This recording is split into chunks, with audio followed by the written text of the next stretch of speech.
Hi, I'm Desiree Murray, and I'm from the Frank Porter Graham Child Development Institute. And I'm going to be talking with you today about some work that my team is doing implementing an evidence-based program in schools. I think I'm going to build upon some of the themes that we've been talking about today in terms of building partnerships and building capacity. So more than 50 million students attend public schools in the United States. And of those, 1 in 5 has a diagnosable mental health condition, probably more if you're talking about high poverty schools. And only 20% of those are going to receive any type of treatment. Why should we care? Well, we know that when kids don't get the treatment they need, that the impacts are costly and that they're long-term.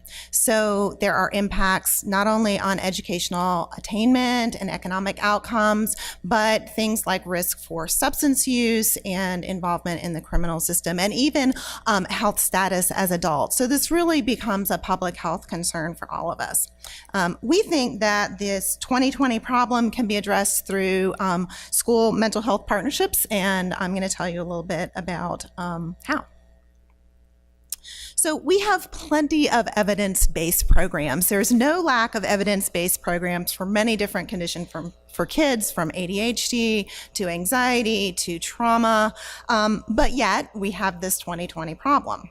So why think about schools? Well, most obviously, that's where kids are.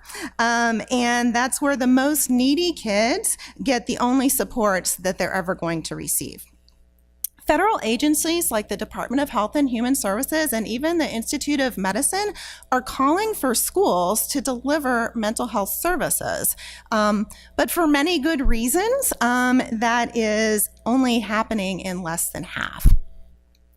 And you won't be surprised, this audience won't be surprised to know that when evidence-based programs are delivered in schools, I think I'm repeating Laura's message here, that school staff are often not trained, that the programs aren't being delivered at full dosage, and they're not well integrated into schools. And so what we see is that these programs aren't reaching the level of fidelity that they need in order to achieve the intended results.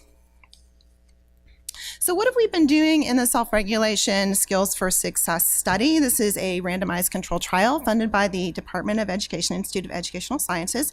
So far, over the last couple of years, we've partnered with 9 different schools across 4 districts, and we have been delivering with the schools the Incredible Years Small Group Treatment Program. This is a clinic-based program that we've had to adapt for schools. One of the ways that we've done that is we have reduced the length of the sessions, but we've increased their frequency so we can maintain that dosage.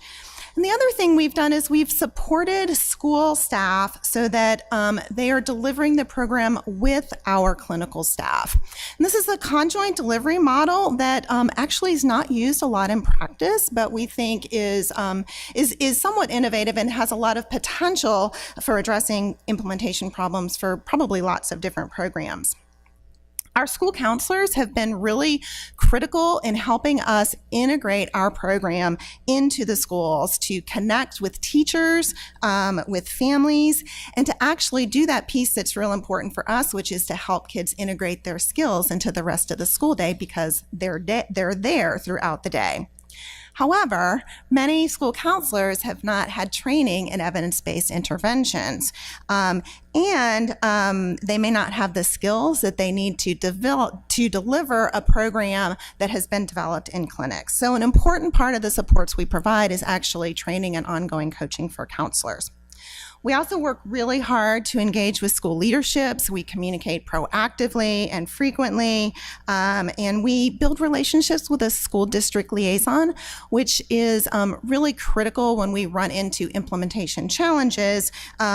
Things like when the program philosophy doesn't align with school policy, and we have to negotiate things like trying to get schools to use timeout before suspension, things like that. Like implementation science tells us, we know that delivering programs in schools is about a lot more than just the program. And a lot of implementation supports are needed.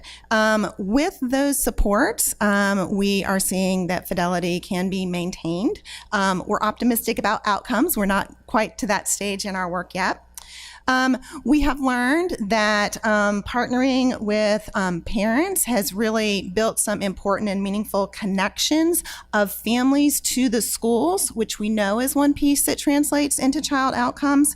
And finally, probably most importantly, we've seen that counselors are gaining knowledge and skills about social emotional interventions, and they're also applying that in other work and consulting with teachers around other kids with challenging behaviors. So we feel like we're building some school mental health capacity, which we think will help with the 2020 problem. Thank you.